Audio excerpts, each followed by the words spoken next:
The Newsround on Off the Ball. With Gillette, for an effortless finish to your day. New Gillette Labs Razor with exfoliating bar. This is News Talk. Welcome along to Tuesday evening's Off the Ball. Plenty for us to talk about. We're going to be looking back at what was a packed weekend in sport. Limerick becoming the first side from the Treaty County to run off 4 Munster titles in a row since the 1930s. They have now gone 4 successive and 14 championship games unbeaten as they try and cement their legacy over the next month or so. Kilkenny, they've won their 18th Leinster title of the Cody era. Tommy Walsh is going to be joining us, the 9-time All-Ireland winner, to look back at both those provincial finals, which were a bit differing in terms of the entertainment on show in both games. We'll be looking ahead to the Republic of Ireland against Ukraine in the Nations League. Ireland's wait for a win in that competition stretches to 11 games after the loss against Armenia at the weekend. And we'll be talking about the new LIV Golf Tour and Graham McDowell's comments on the Newsround, and later in the show with Rob Harris, who was at the press conference just outside London earlier today. Delighted to say we've got Richie McCormack with us. Richie, how are you getting on? How are you, Will? Angry producer Mick is here with us as well to have a look at the day's sporting news. Hey, Will, how are you? Yeah, look, a lot of fallout. The only one who calls me that anymore. Really? Yeah, I got to keep it yeah. alive. We also have got an old segment which is coming back later on. Not to give too much away, but Mick had to resuscitate it. It was a great weekend of sport. Firstly, I think probably the Munster final being the highlight of it. I think by a ways, really, was it? Like, you know, I was there and I was soaked to the skin and never felt so alive, I suppose. But no, it was great. But I don't know, like the rest of the weekend, I suppose, was tinged with sort of disappointment in some ways, you know, because you had, well, first of all, the Ireland match, which was, you know, felt like going back in time a little bit, and there was a lot of kind of somewhere between a malaise and anger, you know, if those two things are on different ends of the scale, yet I did feel it was something in between. And then you had the Leinster hurling final wasn't the most amazing game of all time. And then if you're a Munster fan, like, the weekend just started off in the most horrible way possible. Like, if you're an Ulster fan, great, but, you know, that was a shocking performance. I from really them. thought that they were going to have Keith Wood with us in about half an hour's time, but I thought, Mick, that Munster would at least be able to rally the troops for a run at the knockout stage of the URC. Like, going away from home against this Ulster team was always going to be a difficult knockout game anyway, but their knockout record between Europe and the URC was very poor in the Van Gran era. 4 wins out of 14.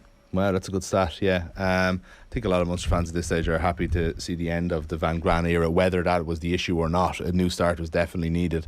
Yeah, like, as you said, I wouldn't have had them as favourites to go to Ravenhill and win in a knockout game, but what happened is very different from not winning. Getting hammered was a far more accurate way of putting it. Yeah, look, I think for Munster fans, well, what's really disappointing is they've played 2 of their provincial rivals in recent weeks.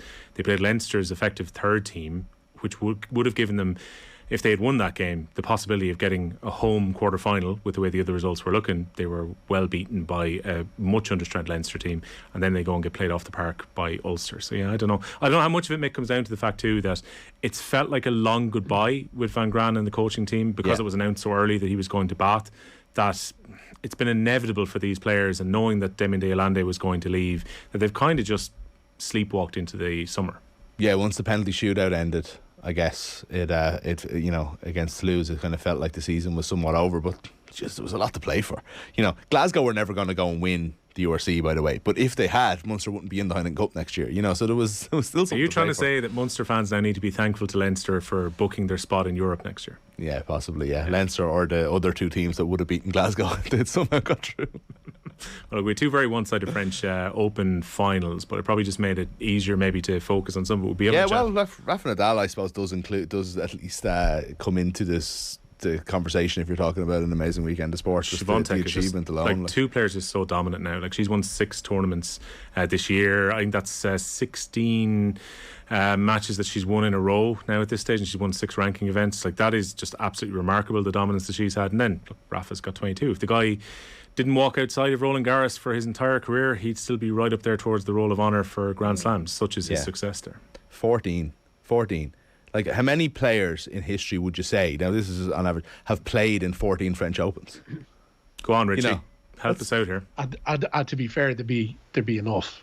There'd be a few. But it would be a phenomenal achievement. You would be at the top of the game for an awful long time to even be qualifying for the same Grand Slam for 14 years. Never mind winning every but you'll still see your Richard Gasquets and your Stan Wawrinkas and so on and so forth, kind of peppered throughout the draws and the early rounds. But like 14 of the one Grand Slam, like to think 15, 16 years ago, it would be almost inconceivable, that somebody would win 15 Grand Slams in their career, that we could be on the verge of seeing, one person dominate a tournament. And yet we've seen Nadal he's made it his own for pretty much 15 years.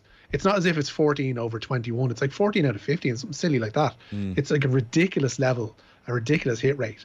And similarly with Djokovic, I suppose you could say down in Australia, like it's just absolutely remarkable.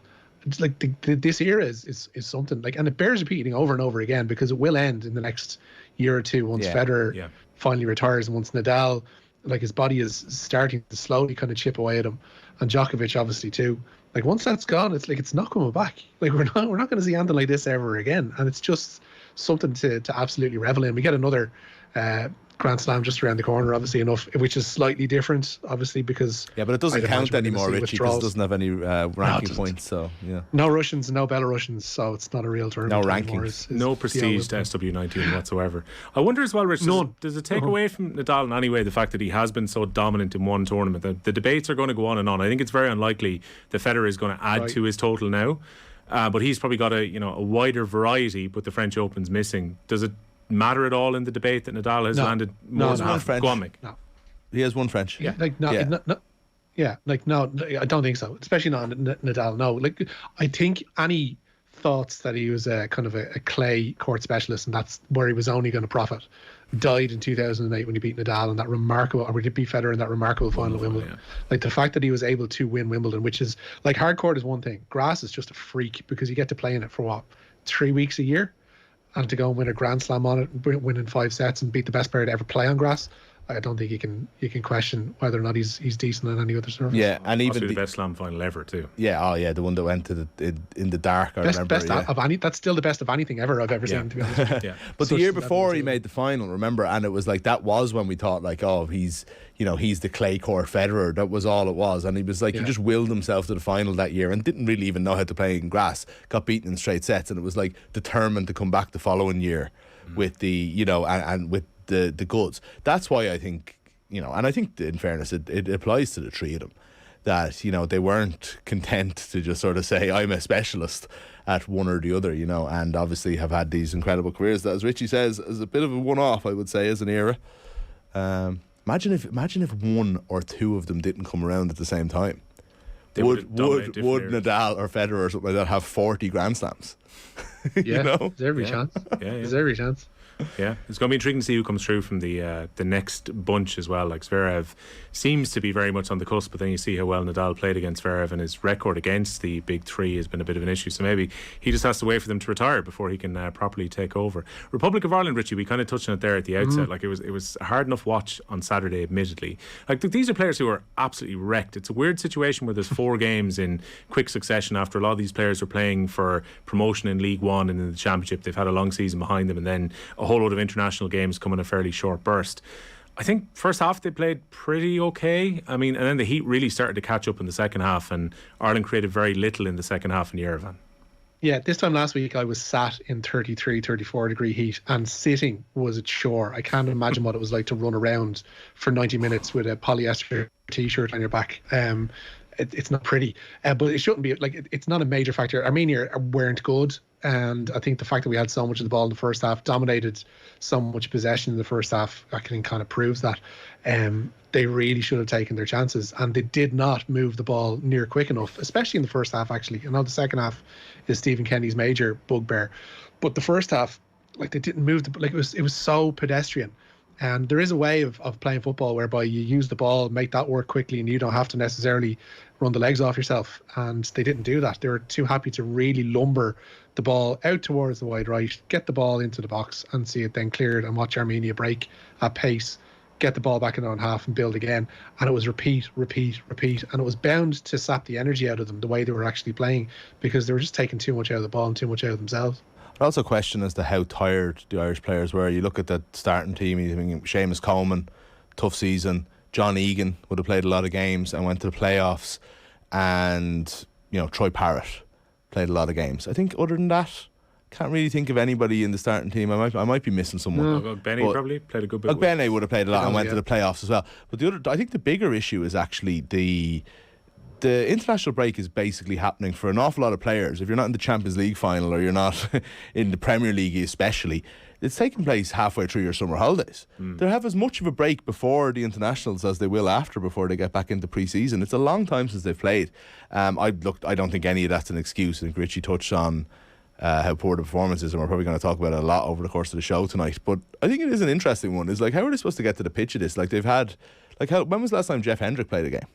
4 or 5 weeks ago? It's a big at least, He was in there with QPR. And it was the same with like Shane Duffy. Shane Duffy in and out for Brighton. Probably didn't feature last few games. And that's even not getting a game. But if your season ended without not in the playoffs in the Championship or League One, it's 4 weeks. Yeah, you've had to take all these. And it's not just Ireland players. Like, I'm watching England on Saturday as well. Like, they're in the exact same boat. They're like half of their heads, as poor as they were as well. They were on holidays too, and will needs to wake themselves up again playing Germany this evening. But like, there is that issue. I hate you in international breaks. I've hated them since that draw with Liechtenstein back in '95, whenever it was. Like, they're just awful things. Like the worst things in the world. They just spell bad football wherever you want to be. We should be looking at the first week of a World Cup this week, and we've been robbed by, misgivings and so on and so forth in the halls of FIFA. Hold on a second, and instead, Richie, are you trying to say you didn't enjoy games like Republic of Ireland versus Oman in June, and those games we used to play in Craven Cottage? Bring us back to Craven Cottage, our second home, our spiritual home, our ancestral home of Craven Cottage, with its new stand and everything by the river.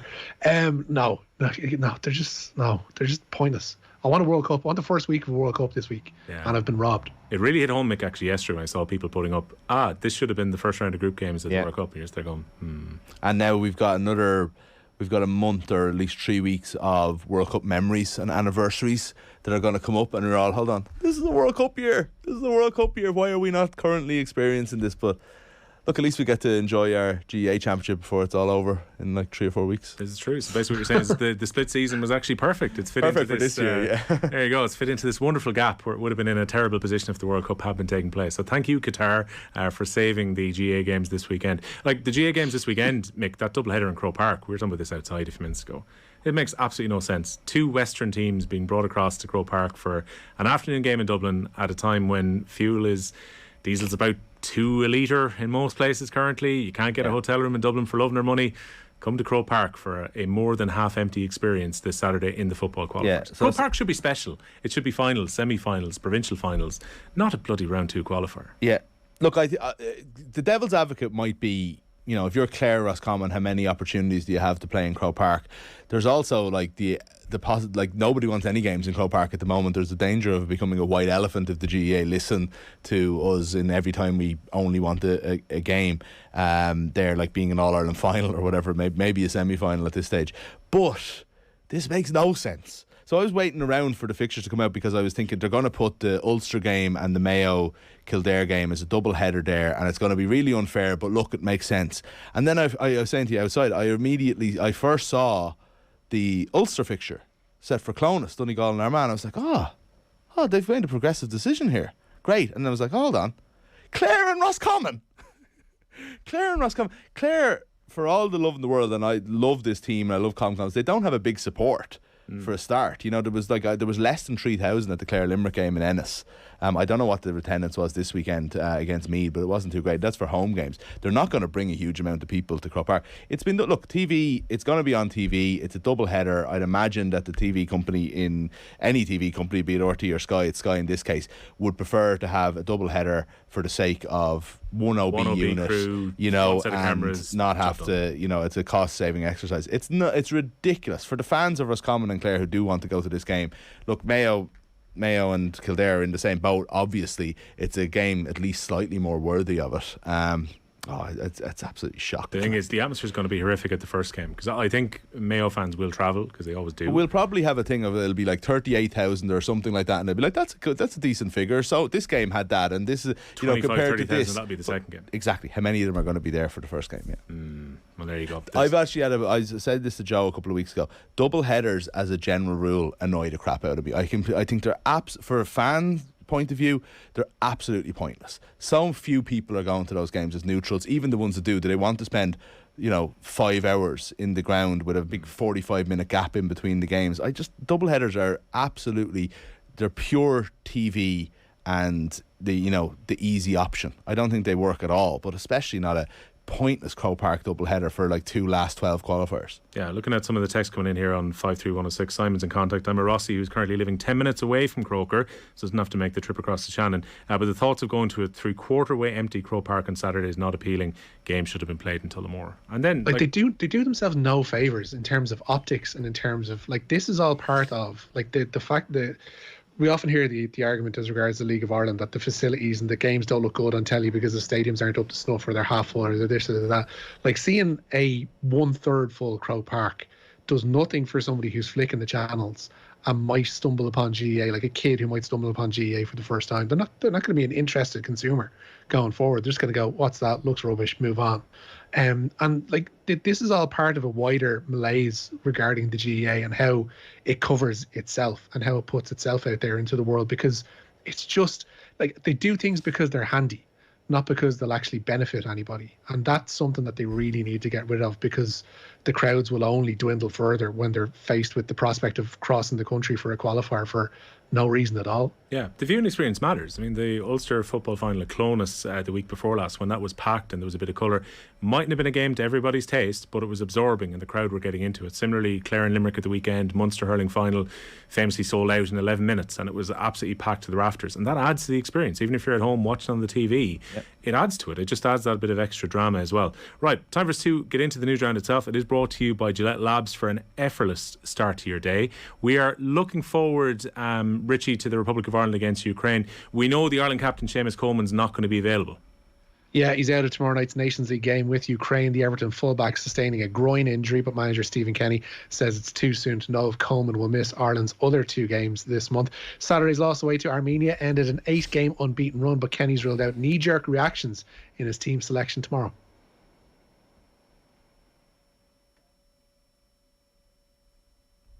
I don't think I can say look at the game against Armenia and say what we did wrong, and then we rectify that, we get that right against Ukraine, exactly, because it's different set of circumstances. But we definitely listen, with enough chances to win the game itself. The first goal is obviously critical.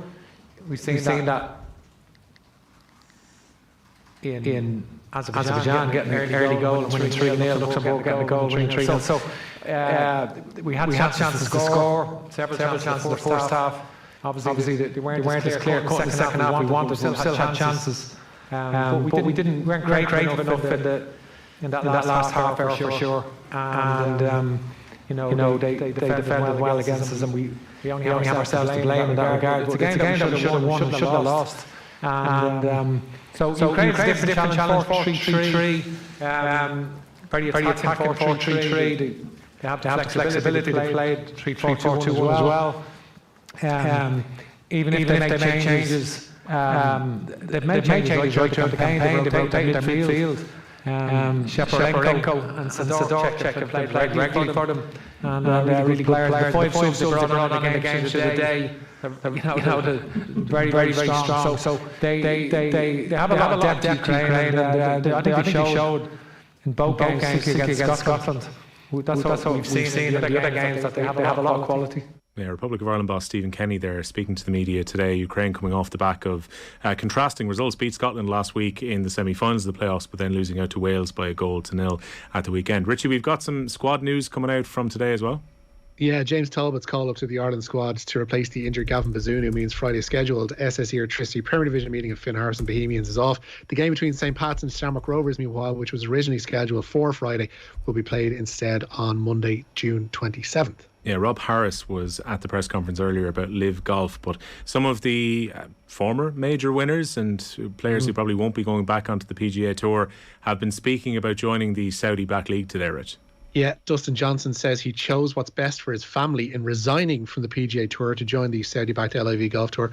The former world number one will be ineligible now for future Ryder Cups as a result. Johnson was asked if his impending omission from the transatlantic competition weighed on his mind before taking the Saudi money.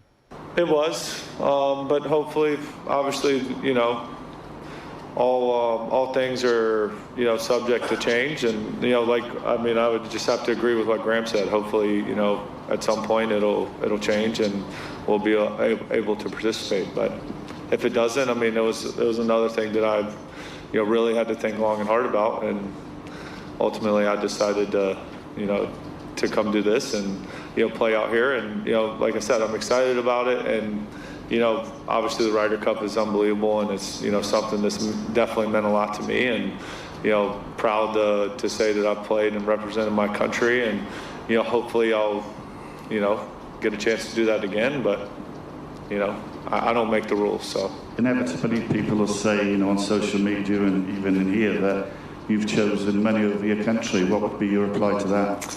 I chose what's best for me and my family. Short answer, I chose the money. Now, you've been breaking down the money that Dustin Johnson has made, Mick, during his career. Didn't take a lot to break down. According to PGAtour.com, Dustin Johnson has earned $74 million over the course of his career. Third all time behind Tiger Woods and Phil Mickelson. Who was also in this.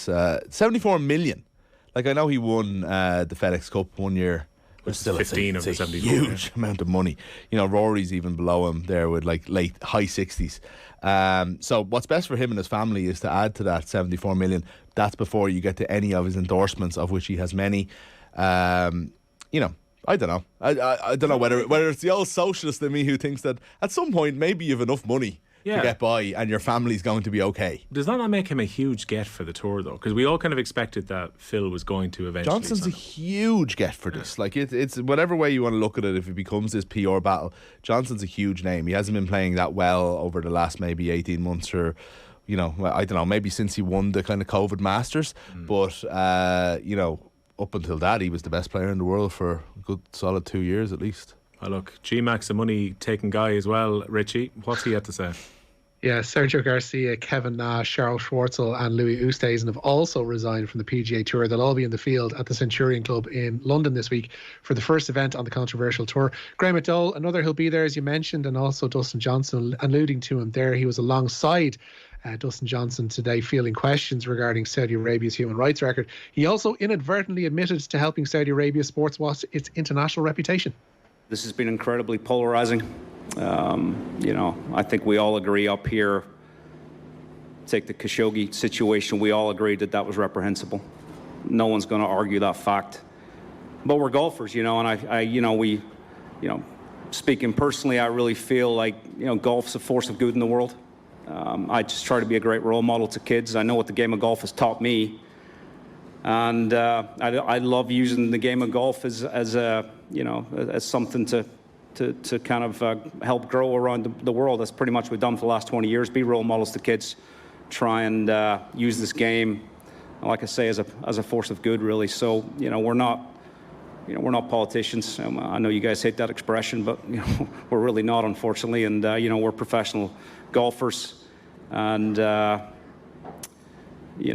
if Saudi Arabia wanted to use the game of golf as a way for them to get to where they want to be, and they have the resources to accelerate that experience, I think we're proud to help them on that journey, using the game of golf and the abilities that we have to help grow the sport and take them to where they want to be. Mick, there's a tremendous amount to unpack from there.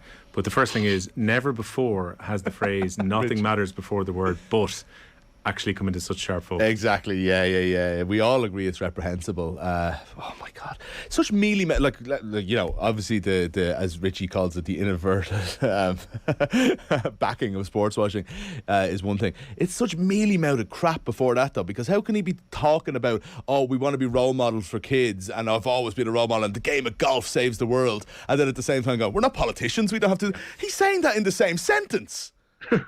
What's he talking about? I'd like, you know what? It's at this stage, like even beyond it.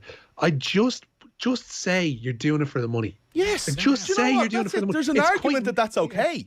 Yeah, it's not my argument, but it's fine. It is so nakedly a cash grab by everybody concerned. It's just nakedly, they're giving me more money. I want to go where the more money is. If you just said that, I'd probably go, all right, fair enough, Grant. I think the vast majority of the field this thing, if they were honest, most of the field would actually say, I'm past my best. There is a truckload of money coming to play in this. Like, I think the player do the Krusty the Clown thing. Do the Krusty the Clown thing. They drove a dump truck full of money up to my house. I'm not made of stone. And you'd go, all right, fair enough. But like, they're doing this thing generally of saying that sport can be a force for good in the world. There can be a slight element of truth to it, depending on the sport. And I mean a very slight element of it. That is not true whatsoever when it comes to the most elitist sport in the world, which is golf. Like, there's no way somebody is looking at Graham McDowell or Kevin Na or Louis Westhuizen playing a tournament in London and going, those Saudis are all right after all. Maybe I've got them all wrong. It's not happening. That would never, ever happen in anybody's sane mind. And for him to be up there going, well, you know, it could be a force for good around the world. It's not. It's just not. Just say you're doing it for the money. And a lot of people... You'll just save yourself a lot of embarrassment and the kicking that he's gotten online today, which is thoroughly deserved. I'm not sure Kevin Na playing golf is going to lead to reform change within a regime, but hey, let's see. A couple of other stories we can kind of go through there, Rich. We know there's going to be change in Meath football. Yeah, Meath on the lookout for a new senior football manager. Andy McEntee's 6-year reign brought to a close last night, 48 hours after a qualifier defeat to the aforementioned Clare and Ennis. During his time in charge, McEntee led Meath back to Division 1 of the Alliance Football League, albeit temporarily, and to the Super 8s in 2019. And we're talking about Croke Park, just to finish on this. Katie Taylor, looks like it's not going to be a rematch in Croker, at least. Yeah, I can't say this is a surprise, to be honest. A rematch between Katie Taylor and Amanda Serrano won't happen at Croke Park this year. Matchroom chief Eddie Hearn says Serrano's team do not want a rematch this year, regardless of the offer. Serrano, though, says she will return to the ring in August, but a refusal to take the rematch with Taylor all but ends hopes of a homecoming fight at Croke Park this year. That could be the end of that as a rematch in general. Because it's up to the winner to offer the rematch. If that's not accepted, then it's not on Katie to ever fight her again, really. So unless they want to do it for the money and for the stadium and fight her in the UK, whatever else, it would top the pay-per-view maybe? Maybe. Like, I mean, it's there for them, but the onus isn't on Katie now. Katie could have 2-3 more fights. Nobody's going to beat her if Serrano can't. And, you know, retire undefeated world champion. You know, I don't know. I'm just saying, like, I think we'd all like to see it again, but that doesn't sound too promising. Yeah, look, there is an argument to be made around that as well. Richie, thanks a million for joining us. Nice and gents. No doubt would be chance. Shocking lack of hurling in that discussion there, Will, I have to say. 29 minutes and not a single mention of the handshake. That's just unbelievable. Well, look, don't worry, Tommy Walsh is here later on. We can put the pressure on him to pick between one of his best ever teammates and his manager for his entire inter-county career. Let's see who he picks. Thanks, Rich. Nice one, lads. Cheers, Mick. That is the news round. We'll be talking to Keith Wood in a few moments about rugby.